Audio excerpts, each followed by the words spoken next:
When we last spoke about AEW Fight Forever here on this channel, we were hoping that the next video we would be doing would celebrate its resurgence to witness a phoenix rising from the ashes after a major stumble to start things off, similar to No Man's Sky or Cyberpunk 2077.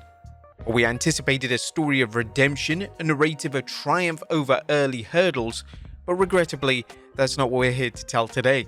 Instead, we find ourselves dissecting a significant misstep by AEW Games and Yuke's, a mistake so huge that it seemingly managed to unite those who don't like AEW Fight Forever, casual players of the game, and even the most devoted fans in responding negatively to the announcement made this week. Now the community is buzzing, but for all the wrong reasons. What is this egregious error that's turned the tide of opinion so drastically? What could have possibly been done to derail what many had hoped would be a big comeback for the game?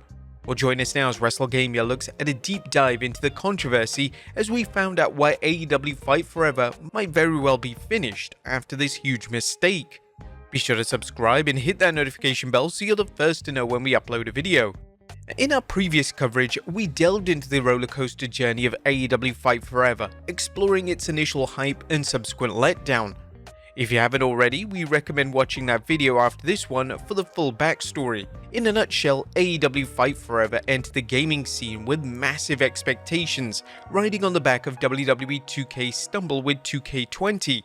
The gaming community was buzzing, eagerly awaiting what many hoped would be a new wrestling game champion. Fast forward a few years and the tables have dramatically turned. AEW Fight Forever faced its own launch disaster.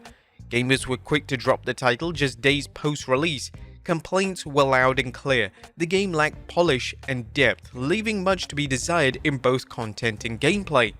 To add salt to the wound, the introduction of pricey character DLC didn't sit well with fans.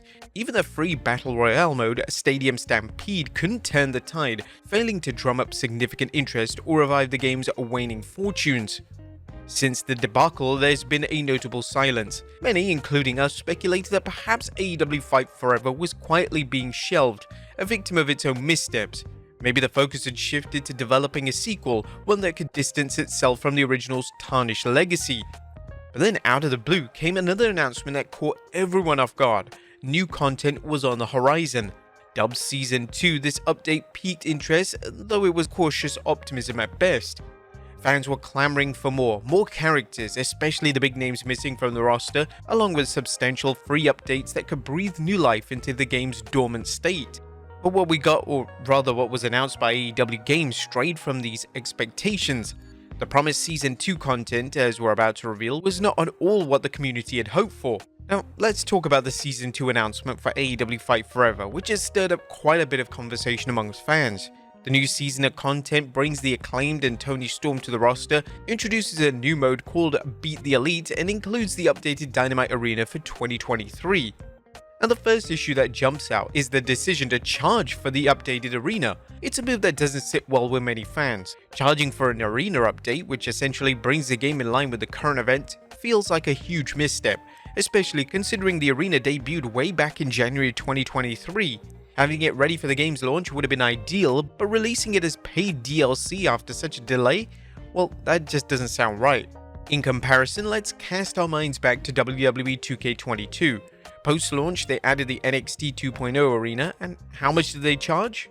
Nothing. It was absolutely free, an approach that felt more in tune with what players expect.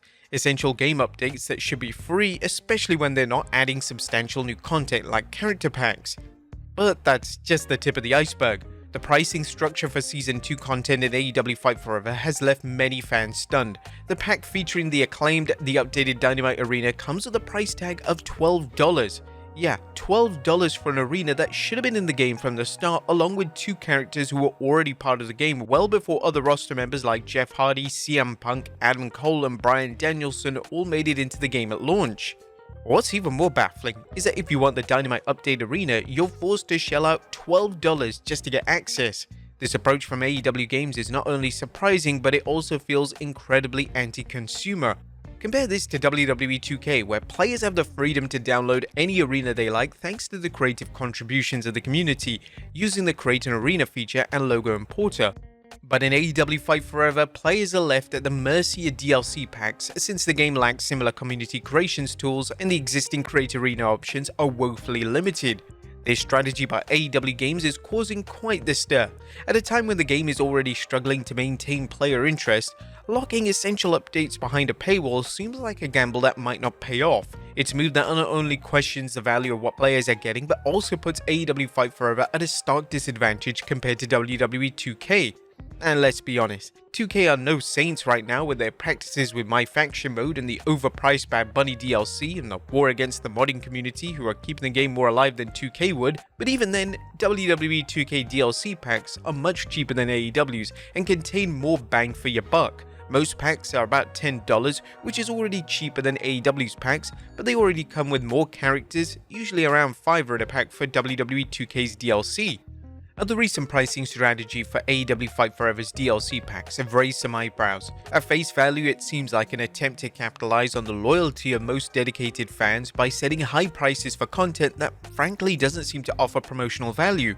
While we don't have complete details on the next two packs, one featuring the new Beat the Elite mode and another including Tony Storm, there's a growing concern within the community. Without further information, it's unsettling to think that these items might be the only offerings in the upcoming packs. If that turns out to be the case, charging $12 for a single character or mode would be exorbitant and hard to justify. Taking a closer look at the Beat the Elite mode, it doesn't appear to introduce anything particularly innovative. It bears a slight resemblance to the 2K Towers mode from WWE 2K, a feature that was eventually removed from the series due to its lukewarm reception. That raises a valid question. Who is this actually targeted for? The precedent set by WWE 2K's 2K Towers suggests that there may not be a significant demand for such content, especially if it comes with a price tag. The approach taken by AEW Games Team THQ Nordic and AEW in handling this situation deserves scrutiny. The focus seems to be shifted towards releasing high-priced DLCs, possibly in an effort to recoup development costs rather than addressing the concerns and preferences of the player base. Key features requested by fans like the ability to play match types from the Road to Elite mode outside of it have been ignored. Instead, the emphasis is placed on marketing those costly DLCs despite a declining player count. This strategy has not gone unnoticed by AEW Fight Forever's community. Players have expressed their frustrations across various platforms including Twitter, Reddit, Facebook, and even the game's own Discord server. Many have reached a tipping point, stating they refuse to purchase the future DLC or even have deleted the game altogether. One noticeable review on Steam suggested that this is getting out of hand. I'm sorry AEW, I love you, but this is too much. The price is too high for the amount of content we get. You don't listen to the fan base. We told you what we want and need, yet you ignore us. You can't compare yourself with 2K. They have bigger prices as well, but the game offers way more options. The basic version of 2K gives more options than all your games and DLCs combined. They still manage to give discounts every now and then. Right now they have a 50% discount, so go out and buy that instead. I'm sorry AEW, THQ, but no, I'm out. I'm not buying anything more. This collective discontent leads to a pivotal question. Could this be the turning point for AEW Fight Forever? Is it possible that this backlash could mark the beginning of the end for the game's support and updates? The situation clearly warrants attention as it could have significant implications for the future of AEW Fight Forever and its relationship with the player community. The recent strategy from AEW Games, particularly concerning marketing and community engagement, appears to have negative repercussions. The release of overpriced Season 2 DLC content has not been well received, and it's possible that the damage to the game's reputation is already significant. Fans had high hopes for a major turnaround akin to a remarkable recovery of Cyberpunk, with substantial updates that would renew interest in the game. There was an expectation for exciting new features like a creator show pay-per-view mode, additional options for created superstars or new match types, especially given the existing limited offerings. However, the path forward for AEW Fight Forever seems to be heavily reliant on high-priced DLC with only minimal free updates, a strategy that can lead to further dwindling player counts. The success of any game's DLC relies heavily on its player base. If the players stop purchasing additional content, the financial support for the game can dry up very quickly, leading to a potential halt on ongoing development and support. This is a straightforward reality in the gaming industry, and it might become a harsh truth for AEW Fight Forever if the current trend continues. Moreover, from day one, there seems to be a disconnect between AEW Games and its most loyal fans. Even during the initial launch when the game faced criticism, there were dedicated supporters who stood by it, hoping for a significant comeback. These are fans who have been on the backbone of the game's community, yet their feedback and requests appear to have been largely overlooked. Addressing and valuing this core group of supporters is crucial, and failing to do so could lead to further alienation of the game's most loyal players. For THQ Nordic, AEW Games, and AEW themselves, our advice is straightforward yet critical at this point. Firstly, a clear and transparent statement addressing the current situation with the players is essential. This communication should aim to clarify further direction of the game, addressing the concerns that have been raised by the community. In addition to this, serious consideration should be given to revising the price structure of DLC. The current pricing has clearly not resonated well with the player base, and adjusting this could go a long way in rebuilding trust and value. Moreover, establishing a clear roadmap for both paid DLC and free updates would be immensely beneficial. This roadmap should not only outline future content, but also demonstrate a commitment to ongoing communication and engagement with the community. Keeping players informed can help reignite interest in the game. Ignoring these issues will only exacerbate the situation. The volume and intensity of the negative feedback the game is currently receiving are unprecedented. It's clear that the community is deeply dissatisfied, and this controversy could very well be the final straw if not handled correctly. Therefore, a proactive approach in addressing these concerns is vital. In summary, to prevent further damage and potentially salvage the situation, a well-prepared statement is needed urgently. The current sentiment amongst players is overwhelmingly negative, and decisive action is needed to prevent this from spiraling into a complete public relations and community engagement disaster. What do you guys think of the game? And what do you guys think of AEW's practices? Let us know in the comments down below, and I'll see you next time with some more wrestling video game content.